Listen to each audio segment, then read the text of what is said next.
Howdy. Today, I thought I'd talk to you about how the internet has made us less connected, which might be a provocative claim because the whole purpose of the internet is to connect things. And the whole point of us having personal devices that are internet enabled is to enable us to be more connected with those other people who've also got those same devices. However, I don't actually think that it is accomplishing that.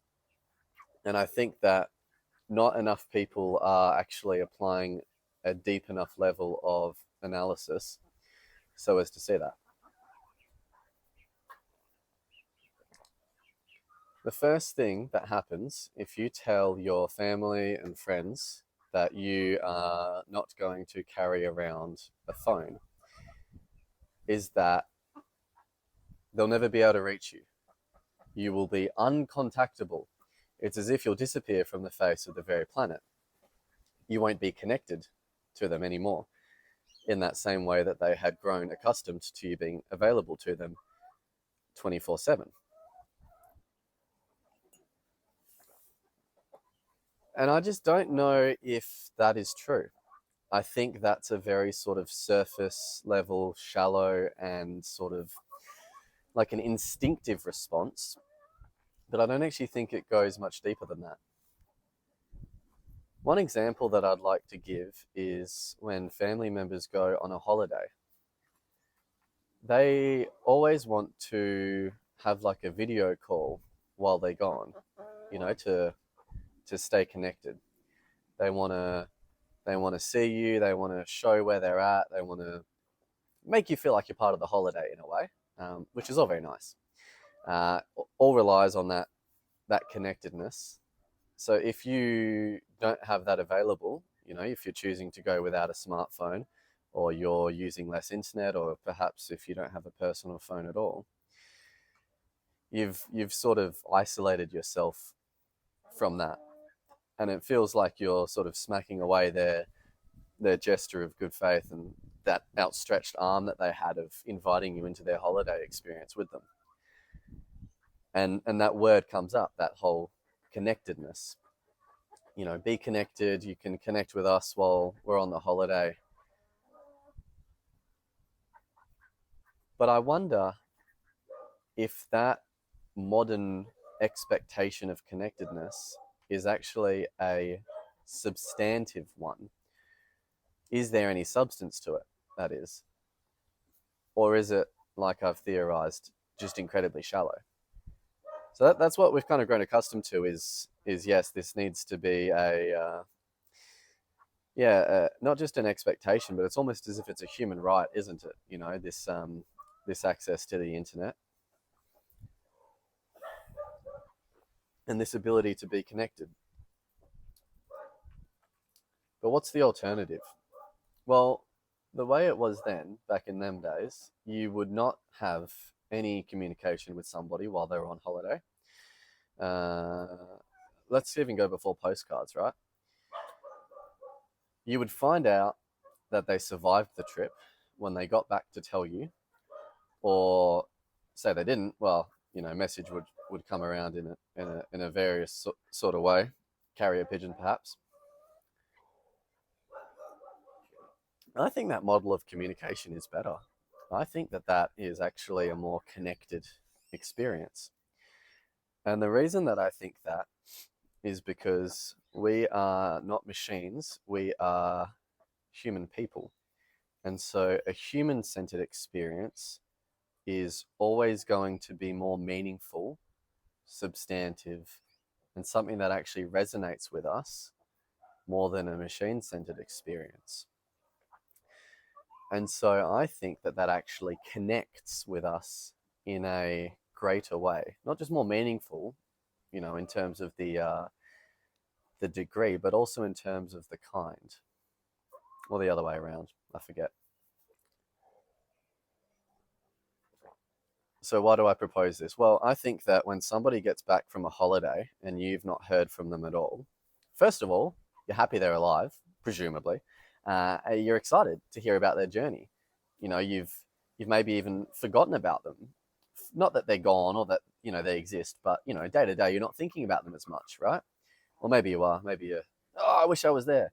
But anyway, you're keen to hear about, you know, how they got on, right? You want to hear their stories, and you're excited for them as well, that they had that experience, and now, having completed it and slept on it, they're ready to share it with you. Maybe they've told a few other people this story. That they're getting to the really sort of the good part of storytelling, where they've done it a few times. Unlike me right now, where I'm just making stuff up and it sounds awful. But they've actually gone and told a few people, and the third person they're telling, and they've just really got it pinned down, and you're engaged in that conversation. It's connecting with you. I think that's great. Like, people that you haven't seen in a while, they're always so interesting, because there's just so much to tell, so much to catch up on. It's as if the conversation can just take any one path, and you'll be enthralled. But going back to the modern expectation, you, you're there with them along that holiday journey virtually, because you are video calling them, and they're sharing the updates and that sort of thing. And I don't know, maybe it's just me, and I ought to grow in virtue, but I find myself lacking that passion when they're telling me about the holiday that they're currently on. You know, I'm not on a holiday, and so it's good for them, but it's not as meaningful to me. Whereas when they've come back from the holiday, they're just talking about an experience that they had. Well, that could happen to any one of us, right? Having had an experience, it's a lot more relatable. When they're on the holiday, they're calling you, they tell you about it, and then later on, you know host for them when they return, and then you've already heard what their holiday was like, so it's not that interesting to hear about again.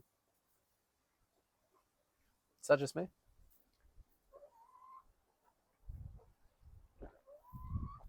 So that's that example.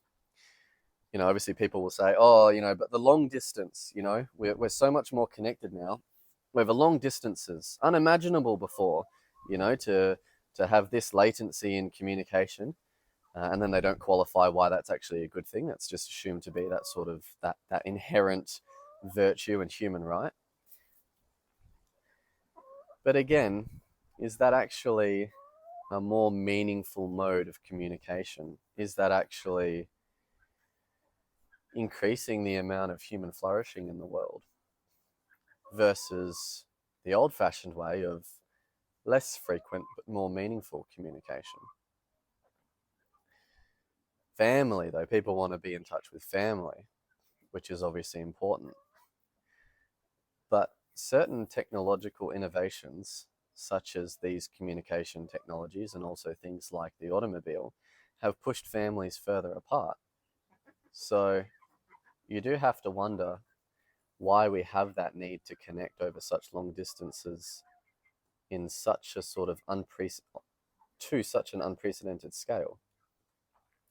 Perhaps part of it is the fault of the machine also. Even things like family who don't live that far away, say a half-hour drive, how often do you visit versus how often do you call?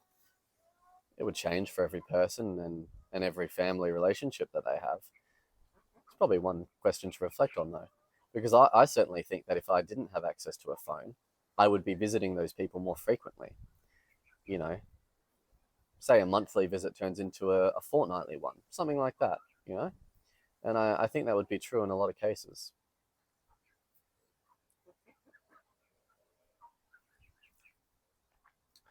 So that's just something I think is worth reflecting on, is, has this communication technology actually enabled us to communicate better or worse? And not just, in terms of how social skills are on the decline, and, smartphones are making people less intelligent. None of that's really that new. We kind of know that already. It's pretty proven. We kind of just accept that these things are making us worse people overall. But I'm just trying to challenge that sort of central claim, that it helps with communication, or that it enables it in a way that is for the better. Because I don't actually think that's true at all. That's all for now. Take care.